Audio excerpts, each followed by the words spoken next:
Hello दोस्तों, नमस्ते। Live take Dubai channel पर आप सभी का स्वागत है और मैं आपका दोस्त स्वरूप। दोस्तों, आज हम बहुत ही इंपॉर्टेंट मैटर के ऊपर चर्चा करने जा रहे हैं। ये बहुत बहुत बहुत इंपॉर्टेंट मैटर है और आप लोगों ने पहले ही थंबनेल और टाइटल देख ही लिया होगा। आप लोगों को पता ही चल गया होगा कि आज का मैटर क्या है, हम क्या बातें लेकर डिस्कस करने जा रहे हैं। तो दोस्तों, हाँ, आज हम डिस्कस करने जा रहे हैं कि अगर आप दुबई में ओवर स्टे करते हैं तो इसका फ़ाइन कितना फ़ाइन होता है और ये फ़ाइन कैसे पे कर सकते हैं आप लोग, या प्रोसीजर क्या होता है, तो इसके बारे में हम चर्चा करेंगे। तो आप लोगों से एक रिक्वेस्ट है दोस्तों, इस वीडियो को आप मतलब स्किप मत कीजिए, पूरा देखिए। आप स्किप करेंगे तो आपको बहुत कुछ मिस हो सकता है। और एक रिक्वेस्ट है दोस्तों, अगर आप इस चैनल पर नए हैं तो चैनल को सब्सक्राइब करें, या जिन्होंने सब्सक्राइब किया है उन्हें थैंक यू सो मच। तो दोस्तों, हम आज बताएंगे कि अगर आप विजिट वीज़ा पर, टूरिस्ट वीज़ा पर यहाँ पर है तो आपका जो फ़ाइन कितना हो सकता है, कैसे आप पे करेंगे ये फ़ाइन। और अगर आपका जो वर्क वीज़ा मतलब जो रेसिडेंट वीज़ा है, रेसिडेंट वीज़ा एक्सपायर हो गया है और आप यहाँ पर ओवर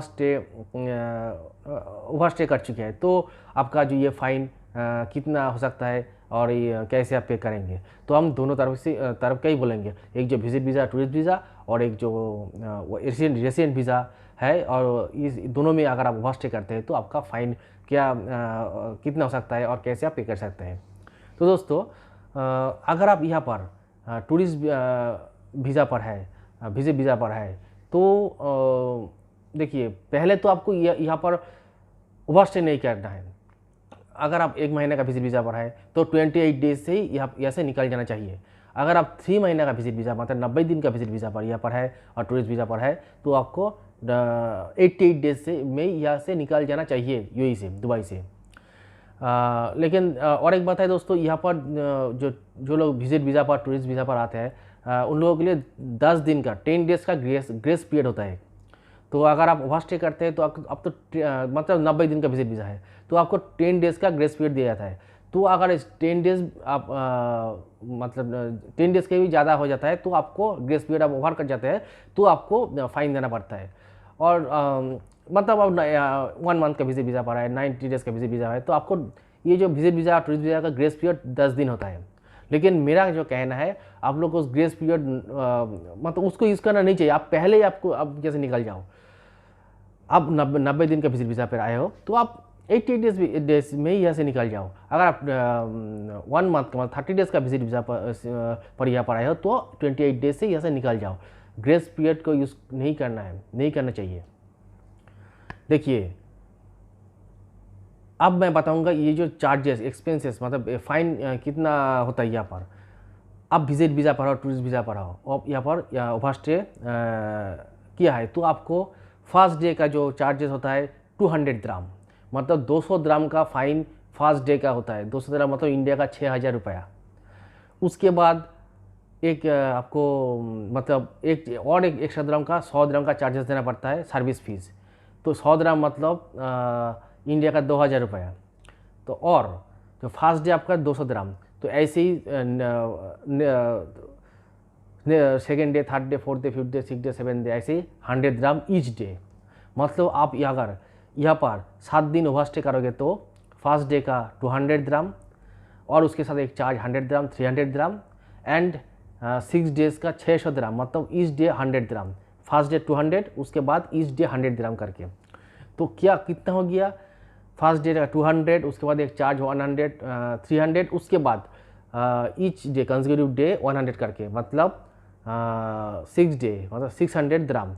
600 प्लस 300 1000 मतलब इंडिया का 20,000 रुपया।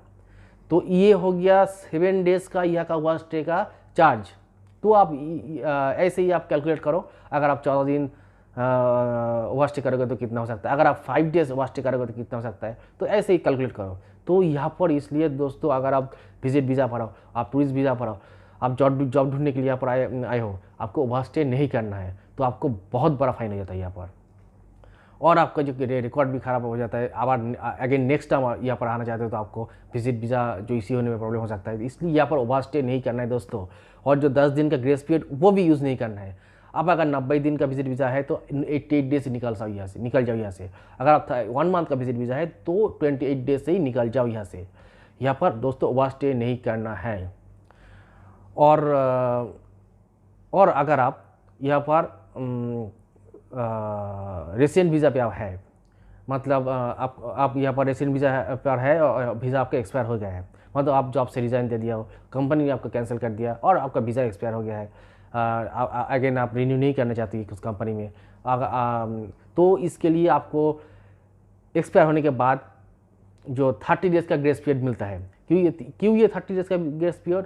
तो जब आप एक कंपनी में काम करते थे तो वहाँ पर फिर से आपको यहाँ पर एक मतलब जॉब ढूंढने के लिए आपको 30 डेज़ का समय दिया जाता है। अगर इस 30 डेज़ में आपको जॉब मिल गया तो अच्छा है, अगर जॉब नहीं मिला तो आपको 30 डेज़ के अंदर ये कंट्री आपको छोड़ना चाहिए, मतलब 20 डेज़ पे यहाँ से निकल जाओ। आप रेसिडेंट वीज़ा पर यहाँ पर है, मतलब यहाँ पर जॉब करते हैं, आपका रेसिडेंट वीज़ा है और वीज़ा एक्सपायर हो गया है, तो आपको उसके बाद एक्सपायर होने के बाद भी 30 डेज़ यहाँ का ग्रेस पीरियड मिलता है रहने के लिए, जॉब ढूंढने के लिए। तो इस 30 डेज़ के अगर आपको जॉब मिल गया है तो अच्छा है, तो आप अपना जो नया कंपनी में तो नया वीज़ा के लिए जो प्रोसेस करना है, मतलब प्रोसीजर अगर स्टार्ट हो जाता है तो यह अच्छा है, तो आप यहाँ पर रह सकते हैं।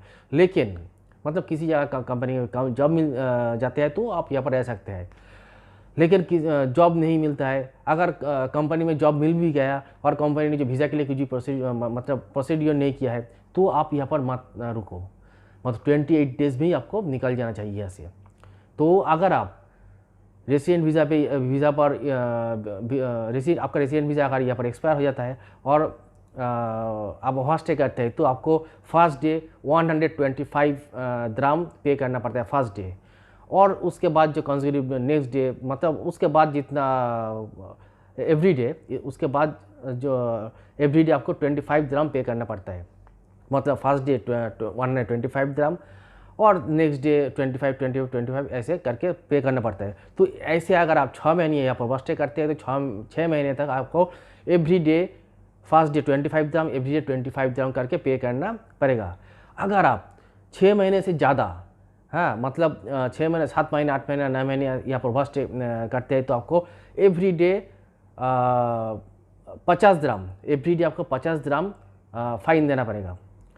तो एवरी मतलब फर्स्ट डे 125 ग्राम और जो एवरी डे उसके बाद जो एवरी डे आपको 50 ग्राम पे करना पड़ेगा फ़ाइन, अगर आप 6 महीने से ज़्यादा यहाँ पर ओवर स्टे करते हैं तो। अगर आप 1 साल से ज़्यादा यहाँ पर ओवर स्टे करते हैं तो आपको पर डे 100 ग्राम पे करना पड़ेगा। तो ये आप सोच सकते हैं कितना बड़ी रकम है यार। तो अगर आपका रेसिडेंट वीज़ा है और एक्सपायर हो गया है तो आप यहाँ पर ओवर स्टे करते हैं तो फर्स्ट डे आपको 125 ग्राम पे करना पड़ता है। अगर आप 6 महीने यहाँ पर ओवर स्टे करते हैं तो आपको एवरी डे 25 ग्राम देना पड़ता है, और अगर 6 महीने से ज़्यादा आप ओवर स्टे करते हैं तो एवरी डे आपको 50 ग्राम फ़ाइन देना पड़ता है। अगर आप 1 साल से ज़्यादा यहाँ पर ओवर स्टे करते हैं तो एवरी डे आपको 100 ग्राम फ़ाइन देना पड़ता है। तो इसलिए आप लोग यहाँ पर ओवर स्टे मत करें। आप लोग पहले ही मतलब आपका जो पहले आपको यहाँ से निकल जाना चाहिए। तो यह जो ओवर स्टे का जो फ़ाइन जो दोस्तों बहुत बड़ी होता है, यह इसलिए यहाँ पर ओवर स्टे मत करें। तो दोस्तों मैं अब बताऊँगा आप लोगों को कैसे ये जो फ़ाइन होता है आप कैसे पे करेंगे यहाँ पर। तो ये आपको एयरपोर्ट जाने के बाद ही पे करना पड़ता है और इमिग्रेशन में पे करना पड़ता है। तो अगर आप विजिट वीज़ा पर टूरिस्ट वीज़ा पर ओवर स्टे करते हो तो अगर आप आपका रेसिडेंट वीज़ा में एक्सपायर हो जाने के बाद अगर आप ओवर स्टे करते हो तो सब प्रोसीडियर सबके लिए जो फ़ाइन पे करने का प्रोसीडियर सबके लिए एक होता है यहाँ पर। तो आप एयरपोर्ट जाने के बाद वहाँ पर जो इमिग्रेशन में वो लोग आपको ये चेक करेंगे कि आपका फ़ाइन कितना है। तो ये अगर वो लोग कैश में लेता है तो कोई प्रॉब्लम नहीं, दिक्कत नहीं है, प्रॉब्लम नहीं है, आप कैश पे कर दो आप। लेकिन नॉर्मली ये जो एटीएम कार्ड और जो डेबिट कार्ड से पे, मतलब कार्ड से वो लोग ये फ़ाइन लेता है, मतलब कार्ड से पे करना पड़ता है नॉर्मली। तो अगर कैश लेता है तो बहुत अच्छा है, कोई प्रॉब्लम नहीं है। और अगर एटीएम कार्ड और डेबिट कार्ड में अगर ये पे करना पड़ता है तो आपके पास इंडिया का जो वीज़ा वाला कार्ड है ना वो रहना चाहिए।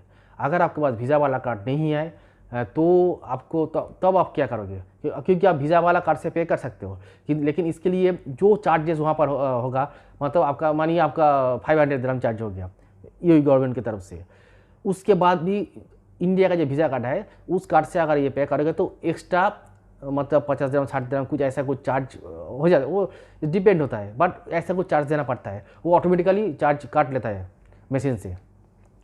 तो अगर ये जो चार्ज है ये अगर आप पे नहीं करना चाहते हो तो इसके लिए भी प्रोसेस है। अगर आपके पास ATM कार्ड नहीं है, आपके पास वीज़ा कार्ड नहीं है इंडिया का, तो आप क्या करोगे? अगर वहाँ पर कैश नहीं लेता है तो आप क्या करोगे? तो इसके लिए भी वो ये है, प्रोसीड्यूर है। तो क्या होता है, वहाँ पर एयरपोर्ट के पास बहुत सारे शॉप होता है, मतलब एयरपोर्ट में बहुत सारे शॉप होता है बाहर, कोल्ड ड्रिंक्स, कुकीज़, ऐसे कुछ बहुत सारे शॉप होता है। तो वहाँ पर आप जाओ, वहाँ पर जाने के बाद कि ऐसे बोलो जो मेरा जो यहाँ पर फ़ाइन हुआ है तो मैं फ़ाइन पे करना पड़ेगा, कैश नहीं लेता है तो कार्ड से पे करना पड़ेगा। तो आप उस शॉप से आपको कार्ड दे देता है, वहाँ पर वो लोग दे देता है, प्रॉब्लम नहीं है। अगर वहाँ पर कुछ सिक्योरिटी, बाहर कुछ सिक्योरिटी होता है एयरपोर्ट का, तो अगर उनसे भी आप ऐसे बोलेंगे कि मेरा यहाँ पर कार्ड मतलब या मेरा ATM कार्ड नहीं है तो मेरा वीज़ा मतलब यहाँ पर मुझे कुछ मैं वॉच किया है तो फ़ाइन पे करना पड़ेगा, तो वो लोग आपको देख के समझ जाएंगे वो लोग, तो वो लोग कार्ड दे देंगे आपको या कोई हेल्प कर देता है वो लोग। मैं देखा है बहुत सारे केसेस वो ऐसे ही दे देता है। तो आप वहाँ से कार्ड लेकर यहाँ पर फ़ाइन पे कर सकते हैं, किसी शॉप से, किसी दूसरे आदमी से, एयरपोर्ट पे किसी दूसरे आदमी आपको हेल्प कर सकते हैं, आपको पूछना चाहिए तो आपको वो कार्ड दे देता है। तो यह जो प्रोसीड्यूर, जो रेसिडेंट वीज़ा होल्डर्स है, जो मतलब जो विजिट वीज़ा, सब के लिए प्रोसीड्यूर एक ही होता है, या ऐसे ही आपको पे करना पड़ता है। अगर ये लोग कैश लेता है तो कोई प्रॉब्लम नहीं, आपके पास कैश है, आप कैश पेड कर सकते हैं। अगर आपके पास ATM कार्ड नहीं है, वीज़ा कार्ड नहीं है, ATM मतलब इंडिया का जो वीज़ा कार्ड नहीं है, तो भी कोई प्रॉब्लम नहीं है। आप ऐसे शॉप बाहर जो शॉप होता है और किसी सिक्योरिटी गार्ड और किसी आदमी से आप ATM कार्ड लेके आप ये पे कर सकते हैं। ठीक है दोस्तों, यही था आज का मैटर, और ये बहुत ही इम्पोर्टेंट मैटर, और मुझे आशा है कि यह वीडियो आप लोगों के लिए बहुत ही इंफॉर्मेटिव साबित होंगे। तो दोस्तों, इस वीडियो का अगर आप लोगों को अच्छा लगा तो वीडियो को लाइक करना, शेयर करना, ज़्यादा से ज़्यादा शेयर करना दोस्तों। और अगर आप लोगों के मन में कोई कमेंट है तो कमेंट भी करना दोस्तों।